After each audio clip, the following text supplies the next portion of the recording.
videolarda bu gün sizlər üçün belə bir maraqlı məsələnin həlli ilə sizləri tanış edəcəm.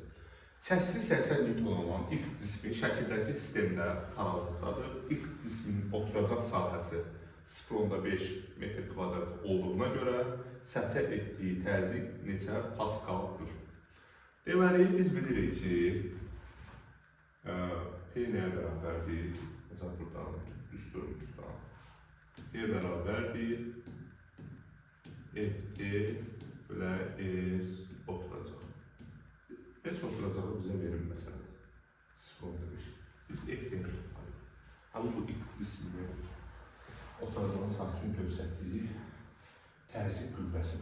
Deməli, baxırıq ki, özümüzə verir ki, çəkisi buradan aşağıya 80 Newton təzyiq göstərir.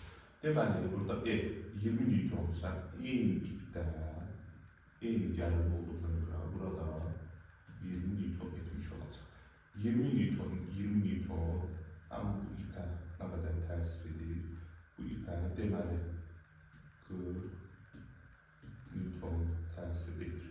Deməli, 40 Newton bu bloku aşağıya çəkir, bu bloku isə 40 Newton yuxarıya çəkir. Deməli, 40 buradan gəlir, burada nə etmiş olur? 40 Newton, yəni eyni ipdə, eyni gərilmə olduğuna görə burada nə etmiş olur? 40 Newton. Düzdürmü? 80 Newton, 40 Newton. Qüvvələr əks istiqamətli olduğuna görə çıxılır və bura neçə Newton təsir göstərir? 40 Newton, yəni 80-dən 40-ı çıxardan nə etmiş olacaq? 40 Newton. Yəni səthə verilən təzyiq qüvvəsi neçə Newton olur? 40 Newton. Gətirib burada yerinə yazılır. Oturacağın sahəsində bu hissəni verib 0.5 metr kvadrat.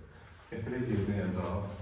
Deməli, 40 Newtonu 0.5-ə bölür.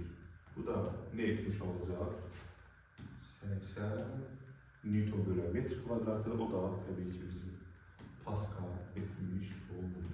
Cavabımız 80 Pascal etmiş olur.